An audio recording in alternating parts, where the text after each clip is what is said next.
Now this is such an elite tool set. This comes with all your regular bits. You know, you're gonna have your Phillips, your flatheads, your Allens, your stars, but it also comes with these little U-tips.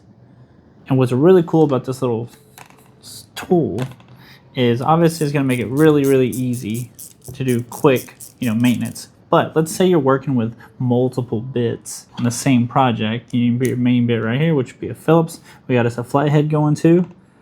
I have a flathead, we're just gonna throw it right there just in case. And maybe we got a star right there as well. So we can quick swap these out. Like I'm using my Phillips. I'm done with the Phillips. Go ahead and quick swap that out right there.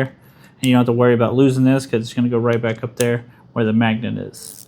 Or let's say you need some extra torque. You can go ahead and remove this side like that. Put it in this side. Get you some extra torque on there, really wrench on that thing, or you're in a tight space, take them both off, still gonna work just the way it should.